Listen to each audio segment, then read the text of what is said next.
Price Lord. இயேசுவின் நாமத்தினாலே அன்பின் வாழ்த்துக்கள். மிஷனரி வாழ்க்கை வரலாறு பகுதியில் இன்னைக்கு நம்ம யாரை பற்றி பார்க்க போகிறோம் அப்படின்னா, அலெக்சாண்டர் டஃப். 4 பிள்ளைகள் இருந்தாங்க. அந்த 4 பிள்ளைகளில் கடைசி பிள்ளைக்கு வயசு என்ன அப்படின்னா, 1 வயசு கூட முடியல. அவங்க மனைவி இறந்துடுறாங்க. இந்த நேரத்தில் ஆண்டவர் இந்தியாவுக்கு போகணும் அப்படிங்கிற ஒரு தரிசனத்தை அவருக்கு கொடுத்தனால என்ன பண்ணுறதுன்னு தெரியாமல் அவர் ஒரு விதவை கிட்ட இந்த 4 குழந்தைகளையும் ஒப்படைச்சிட்டு இந்தியாவுக்கு வர்றார். நிறைய போராட்டங்கள் மத்தியில் கிட்டத்தட்ட 100 மிஷினரிகள், 100 செல்வந்தர்கள் அவர் மூலியமாக உருவாக்கப்பட்டு இந்தியா முழுவதும் அனுப்பப்பட்டிருக்காங்க. இதில் இன்னொரு நிகழ்ச்சியான விஷயம் என்ன அப்படின்னா, ஒரு 11 வருஷத்துக்கு அப்புறம் அவர் விட்டுட்டு வந்த குழந்தைகளை போய் பார்க்கும்போது அவங்க யாருமே இவரை ஏற்றுக்கலை. ஏன்னா அம்மாவும் இல்லை, அப்பாவும் கூட இருந்து வளர்க்கல. அப்படிங்கிறப்ப என்ன செய்யும், அந்த குழந்தையோட மனநிலை, அந்த குழந்தையோட சூழ்நிலை என்ன ஆகும் அப்படின்னா அவங்கள வெறுக்க செய்யும். அதான் உண்மையும் கூட. ஆனால் அந்த சமயத்தில் அவர் என்ன பண்ணார் தெரியுமா, அந்த குழந்தைகளை அப்படியே கடவுள் பார்த்துக்குவார் அப்படின்ட்டு திரும்பி இந்தியாவுக்கே வந்து ஊழியம் பண்ணார். இதெல்லாம் படிக்கும்போது நம்ம எங்கே இருக்கோம், என்ன வாழ்ந்துட்டு இருக்கோம் அப்படிங்கிற கேள்வி தான் அதிகமாக இருக்குது. கடவுளுக்காக தான் குழந்தைகளையும் அடுத்து ஊழியம் தான் முக்கியம்னும் இயேசுக்காக வந்து இருக்கிறவங்களை பற்றி இன்னைக்கு நம்ம பார்க்க போகிறோம். இன்னும் அநேக காரியங்களை அவரை பற்றி தெரிஞ்சுக்கலாம். வாங்க வீடியோக்குள்ள போகலாம். பிறப்பு 1806, மறைவு 1878. தேவ ஒத்தாசையால் ஒரு புதிய திட்டத்துடன் இந்தியாவுக்கு வந்து அதை செயல்படுத்தி உயர்ஜாதி மக்கள் சுவிசேஷத்திற்காக செவிசாய்க்க செய்தார் மிஷனரி அலெக்சாண்டர் டஃப். இந்தியாவில் உள்ள உயர்ந்த ஜாதி மக்களை சுவிசேஷத்தால் சந்திக்க புதிய தரிசனத்துடன் 1830ஆம் ஆண்டு கல்கத்தாவில் அடி வைத்தார் அலெக்சாண்டர் டஃப். இவர் இந்தியாவிற்கு வருமுன் செல்வந்தர்கள், உயர்குல மக்கள் சுவிசேஷத்திற்கு செவிசாய்க்க வாய்ப்புகள் குறைவாக இருந்தது. கிராம சூழ்நிலையில் உள்ள மக்களும் தாழ்ந்தகுல மக்களும் சுவிசேஷத்திற்கு காட்டின வாஞ்சை இவர்களிடம் இல்லை. இதனை மிஷனரிகளின் கடிதங்கள், அறிக்கைகள் மூலம் அறிந்து கொண்ட டஃப் தேவ ஒத்தாசையால் ஒரு புதிய திட்டத்துடன் இந்தியாவுக்கு வந்து அதை செயல்படுத்தி வெற்றியும் கண்டார். 1806ஆம் ஆண்டு ஏப்ரல் 25ஆம் தேதி ஸ்காட்லாந்து தேசத்தில் பிறந்து வளர்ந்து ஆண்ட்ரூஸ் பல்கலைக்கழகத்தில் வேதாகம பட்டமும் அறிவியல் படிப்பில் பட்டமும் பெற்றார். இவரது வாலிப வயதில் 1820ஆம் ஆண்டு ஸ்காட்லாந்தில் உயிர்மீட்சியும் மிஷனரி பாரமும் தீ போல பரவியது. இந்த நேரத்தில்தான் 23 வயதே ஆன வாலிபன் டஃப் தன்னை கடல் கடந்து சென்று செய்யும் மிஷனரி பணிக்கு தன்னை அர்ப்பணித்தார். மேலும் இவர்தான் ஸ்காட்லாந்து திருச்சபையின் கடல் கடந்து சென்ற முதல் மிஷனரியும் ஆகும். இந்தியாவிற்கு கப்பற் பயணம் மேற்கொண்ட போது 2 கப்பற் சேதத்தை இவர் சந்தித்தார். அதில் ஒன்று தன்னுடைய எல்லா புத்தகங்களையும் சான்றிதழ்களையும் உடைமைகளையும் இழந்தார். இழப்பின் மத்தியிலும் மனத்தளர்ச்சி அடையாமல் பயணத்தை தொடர்ந்தார். இந்தியா வந்தவுடன் தனது புதிய தரிசனமான மேற்கத்திய கலை அறிவியல் கல்வியுடன் ஆங்கிலமும் வேதாகமும் சொல்லித்தந்து அதன் மூலம் உயர்குல மக்களின் மூட நம்பிக்கைகளை ஒழித்து அவர்களது அறிவு கண்களை திறந்து இயேசுவே இரட்சகர் என்பதை அவர்களுக்கு அறிவிப்பதை செயல்படுத்த ஆயத்தமானார். இதன் மூலம் இந்தியாவில் கிறிஸ்தவத்தை ஸ்திரமாக நிலைநாட்ட முடியும் என்பது அவரது அசையாத நம்பிக்கை.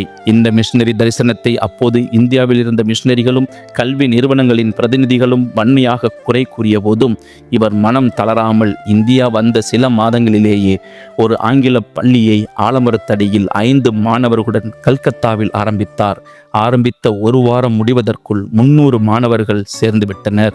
ஒரு கூட்ட உயர்குல வங்காளி மொழி பேசும் இளைஞர்கள் அதிக ஆர்வம் காட்டினர். மேற்கத்திய கலை, அறிவியல், ஆங்கிலம் சொல்லிக் கொடுக்கப்பட்டாலும் கிறிஸ்தவ மத போதனையே அடிப்படையாகவும் அதிக முக்கியத்துவம் வாய்ந்ததாகவும் இருந்தது. அனுதினமும் ஜெபத்துடன் பள்ளி ஆரம்பிக்கப்பட்டு வேதத்தில் ஒரு பகுதி வாசிக்கப்பட்டு விளக்கமும் கொடுக்கப்பட்டது. பாடத்திட்டத்தில் வேதம் ஒரு பாடமாக சொல்லிக் கொடுக்க பள்ளி ஆரம்பித்து 3 வருடத்திற்குள் 4 பேர் கிறிஸ்துவை ஏற்றுக்கொண்டு ஞானஸ்நானம் பெற்றனர். இதனை பார்த்து பயந்து சிலர் பள்ளியை விட்டு வெளியேறினாலும் ஆர்வமுள்ள அநேகரை தேவன் அவரது பள்ளிக்கு அழைத்து வந்தார். பள்ளி ஆரம்பித்து 10வது ஆண்டில் இவரது பள்ளியில் 800 மாணவர்கள் படித்தனர். அடுப்பெரிக்கும் பெண்களுக்கு படிப்பதற்கு என கேள்வி இருந்த காலத்தில் உயர்குல பெண்களுக்காக ஒரு தனி பள்ளியையும் நிறுவினார். இது பல செல்வ சீமாட்டிகளை ஈர்த்தது. நாட்கள் ஆக ஆக ஆயிரக்கணக்கான மாணவர்கள் இவரது பள்ளியில் பயின்றனர். இவரது ஊழிய நாட்களிலே நன்கு படித்த திறமையுள்ள உயர்குல மக்களின் 33 பேர் கிறிஸ்துவை ஏற்றுக்கொண்டு அவரை பின்பற்றினார்கள். இந்த சிறிய கூட்டம் சமுதாயத்தில் அதிக தாக்கத்தை ஏற்படுத்துகிறதாகவும் அதில் சிலர் மிஷனரிகளாகவும் போதகர்களாகவும் முக்கியமான திருச்சபை தூண்களாகவும் விளங்கினார்கள் என்பது டஃப் ஊழியத்தின் பெரிய வெற்றியாகும். இவரது மிஷனரி தரிசனமான கல்வியுடன் சுவிசேஷம் என்பதற்கு வயது முதிர்ந்த மிகவும் மதிப்பிற்குரிய மிஷனரி வில்லியம் கேரியும் படித்து பரந்த மனப்பான்மை கொண்ட சீர்திருத்தவாதியுமான ராம் மோகன் ராயும் அதிக ஆதரவு அளித்தனர். இவர்களது உதவியாலும் சிறந்த கல்வியினாலும் உயர்குல மக்கள் மத்தியில் விழிப்புணர்வு ஏற்பட்டு சதி, உடன்கட்டை ஏறுதல், குழந்தை திருமணம் போன்ற சமுதாய தீமைகளை எதிர்த்து போராட ஒரு கூட்ட மக்கள் எழுப்பினார்கள். இந்த பள்ளியினாலேயே டஃப்பிற்கு ஊழியமே வாழ்க்கையாக இருந்ததினால் குடும்பத்தில் பல தியாகங்களை செய்ய வேண்டியிருந்தது.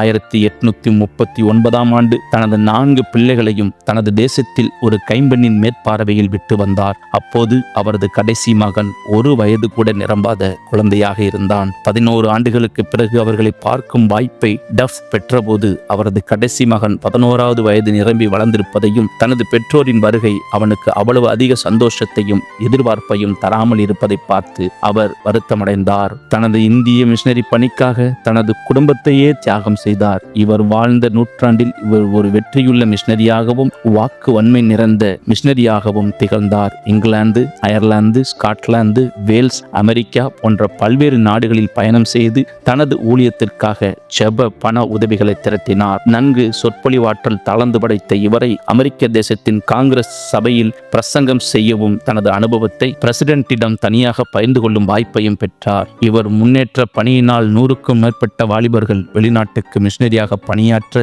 முன்வந்தனர். 10,000க்கும் மேற்பட்டவர்கள் பணத்தினால் இப்படிப்பட்ட ஊழியத்தை தாங்க முன்வந்தனர். இந்த மிஷனரி முறையான கல்வியையும் சுவிசேஷத்தையும் சேர்த்து தரும் முறையையே கம்பைனிங் எஜுகேஷன் அண்ட் இவாஞ்சலிசம் உலகம் முழுவதும் பின்பற்றத் தொடங்கினார்கள். இதற்கு சாட்சியாக நமது தமிழகம் எங்கும் மிஷனரிகள் வந்து பணிபுரிந்த போது ஒரு ஆலயத்தையும் அத்துடன் ஒரு பள்ளியையும் கட்டியதை இன்றும் நாம் பார்க்கலாம். பள்ளிகள் மூலம் சிறுவயதிலேயே ஆண்டவரை ஏற்றுக்கொள்ளவும் அவரில் வளரவும் இந்த முறை ஏதுவாக அமைந்தது.